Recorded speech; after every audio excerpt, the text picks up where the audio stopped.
अमेरिकी राष्ट्रपति Donald Trump G7 शिखर सम्मेलन को बीच में ही छोड़कर वापस वॉशिंगटन लौट रहे हैं। ईरान और इजराइल में बढ़ते तनाव के बीच ट्रंप ने कनाडा में आयोजित G7 शिखर सम्मेलन से एक दिन पहले वापस लौटने का फैसला किया है। इजराइल और ईरान तनाव की वजह से ट्रंप ने लोगों को तुरंत तेहरान खाली करने की चेतावनी भी दी।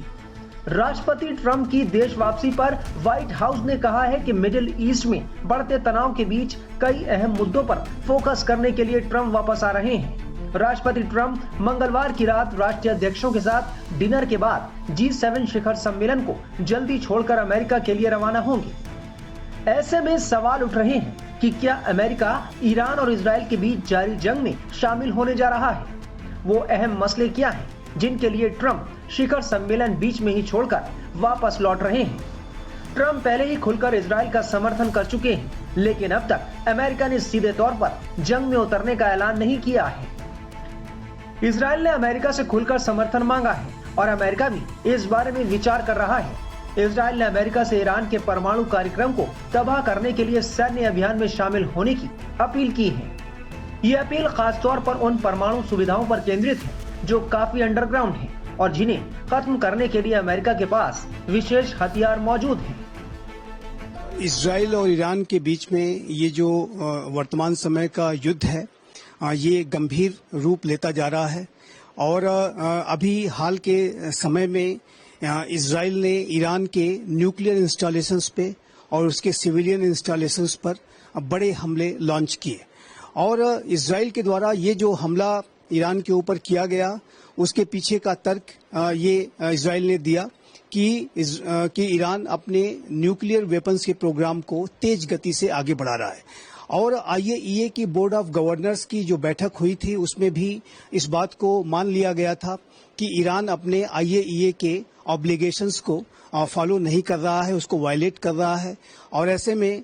इस बात की संभावना बन रही थी कि जो इजराइल का ईरान के ऊपर एक बड़ा हमला होगा, उसके न्यूक्लियर इंस्टॉलेशंस हिट होंगे। यूनाइटेड स्टेट्स ऑफ अमेरिका के राष्ट्रपति डोनाल्ड ट्रंप ने भी इस बात की आशंका जताई थी। ईरान और अमेरिका के बीच की जो नई न्यूक्लियर डील को लेकर के जो बातचीत चल रही थी वो 5 राउंड की यद्यपि की हो चुकी थी, लेकिन उसके ज्यादा कोई सब्सटेंशियल आउटकम्स उसमें नहीं आ रहे थे। तो ऐसे में ये जो हमला था वो इसकी प्रबल संभावना थी और जो इजराइल ने कर दिया है। उसके बाद अब ईरान ने भी जवाबी कार्रवाई की है और इजराइल की अनेक सिटीज को टारगेट किया है, जिसमें तेल अवीव में उसको कई बड़ी सफलताएं मिली हैं। इजराइल का जो मिलिट्री हेडक्वार्टर्स है वो हिट हुआ है। हाइफा शहर में भी ईरान की जो मिसाइल्स हैं उसने हिट करने में उसे सफलता हासिल की है। तो ये जो पूरी स्थिति है एक युद्ध का स्वरूप वो ले चुकी है, लेकिन ये जो युद्ध है यदि आगे एस्केलेट करता है तो जाहिर है कि दोनों ही राष्ट्रों को इसमें बड़ी क्षति उठानी पड़ सकती है। लेकिन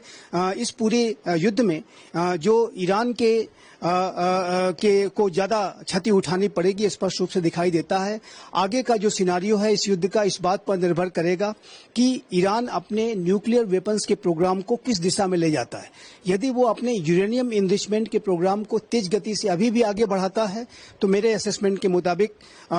इजराइल ईरान के न्यूक्लियर इंस्टॉलेशंस पर जो कि डीप अंडरग्राउंड जो न्यूक्लियर फैसिलिटीज हैं उसके ऊपर बड़े हमले कर सकता है और उस पूरी प्रक्रिया में यूनाइटेड स्टेट्स ऑफ अमेरिका भी उसका सीधा साथ दे सकता है और ईरान को जाहिर है कि ऐसी स्थिति में और भी भारी क्षति उठानी पड़ सकती है। और आगे का जो इस पूरे युद्ध का जो सिनारियो है वो ईरान के बिहेवियर पर डिपेंड करता है कि ईरान अपने न्यूक्लियर वेपन्स के प्रोग्राम को यदि वो लिमिट करता है, अमेरिका के साथ वो जो एक नई डील राष्ट्रपति ट्रंप जिसको साइन करने के लिए दबाव डाल रहे हैं वो यदि कर लेता है तो ये युद्ध रुक सकता है। लेकिन यदि ईरान ने न्यूक्लियर वेपन्स के प्रोग्राम को आगे बढ़ाने की कोशिश की और यदि यूरेनियम एनरिचमेंट को तेज करने की कोशिश की तो ऐसे में इजरायली हमले और अधिक तेज होंगे और उस हमलों में अमेरिका भी इजराइल का सीधा साथ देते हुए ईरान पर सीधे हमले कर सकता है, क्योंकि अमेरिका और इजराइल दोनों इस बात को समय समय पर कहते रहे हैं कि वो ईरान को न्यूक्लियर वेपन्स एक्वायर करने नहीं देंगे और उसके लिए वो बड़ी से बड़ी कार्रवाई करेंगे। तो ऐसे में अब देखना होगा कि ईरान का न्यूक्लियर वेपन्स प्रोग्राम इस तरीके की युद्ध की स्थिति के बाद किस दिशा में बढ़ता है, उसी के आधार पर ही आगे इस युद्ध का स्वरूप निर्धारित होगा। बता दें कि कनाडा में G7 शिखर सम्मेलन के दौरान सभी देशों ने खुलकर इजराइल का समर्थन किया है और ईरान पर तनाव कम करने का दबाव बनाया है। G7 के सदस्यों ने इस बात पर जोर दिया कि ईरान को परमाणु हथियार बनाने का अधिकार नहीं है। साथ ही कहा कि इजराइल को अपनी आत्मरक्षा में कदम उठाने चाहिए।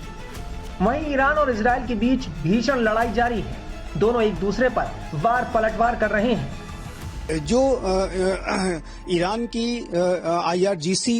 के टॉप कमांडर्स इसमें मारे गए हैं, इंटेलिजेंस के चीफ इसमें मारे गए, और इजरायली हमले में जो ईरान के मिलिट्री के चीफ भी इसमें मारे गए। साथ ही साथ अनेक न्यूक्लियर साइंटिस्ट्स को भी इजराइल ने इस हमले में एलिमिनेट किया है। तो इससे ये स्पष्ट है कि इजराइल के द्वारा ये जो कार्रवाई की गई एक बहुत बड़ी और गहरी मिलिट्री प्लानिंग के साथ ये की गई थी, और इसमें इजराइल की जो इंटेलिजेंस एजेंसी मोसाद है उसने बड़ी भूमिका निभाई है। ऐसी रिपोर्ट्स हैं कि मोसाद ने बहुत लंबे समय से इस पूरे ऑपरेशन की प्लानिंग कर रखी थी कि किस तरीके से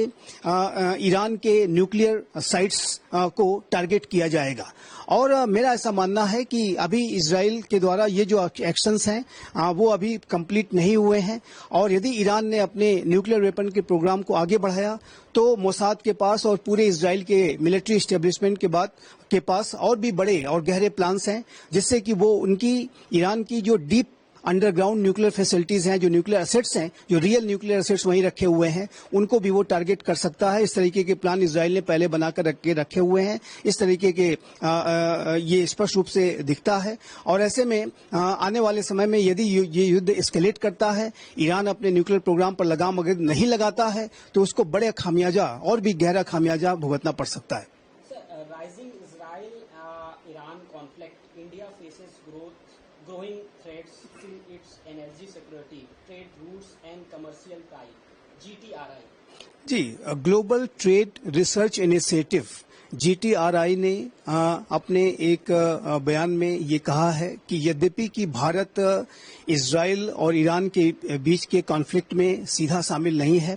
लेकिन यदि ये दोनों के बीच का जो कॉन्फ्लिक्ट है ये एक बड़े युद्ध में तब्दील हो जाता है, एक फुल फ्लेजेड वॉर में अगर ये तब्दील हो जाता है, इसका फर्दर एस्केलेशन होता है, तो ऐसे में भारत के हित भी प्रभावित होंगे। और इस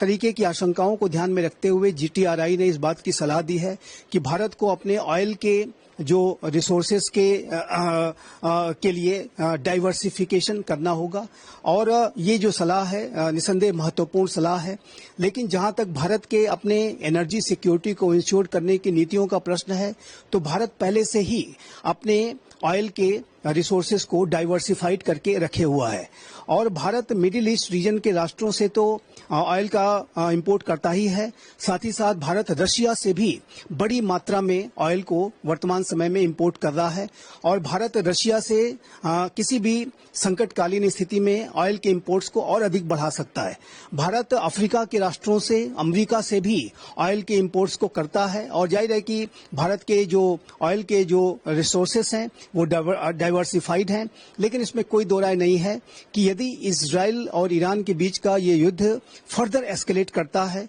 और स्टेट ऑफ हॉर्मुज यदि वो ब्लॉक हो जाता है, यदि वहां पर युद्ध छिड़ जाता है, तो ऐसे में ये जो पूरी स्थिति है ये भारत के लिए बड़े संकट पैदा कर सकती है, क्योंकि भारत की जो महत्वपूर्ण ऑयल सप्लाईज हैं वो स्टेट ऑफ हॉर्मुज से होती हैं, और स्टेट ऑफ हॉर्मुज जो पूरे विश्व के 1/5 ऑयल जो सप्लाईज का वो एक महत्वपूर्ण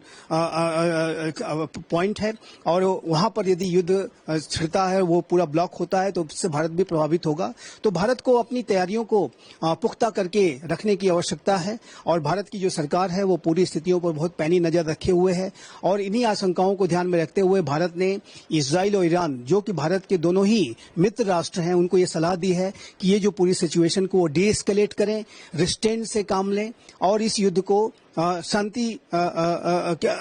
इस पूरे कॉन्फ्लिक्ट को शांति के माध्यम से, संवाद के माध्यम से हल करने की कोशिश करें, ये भारत ने सलाह दी है।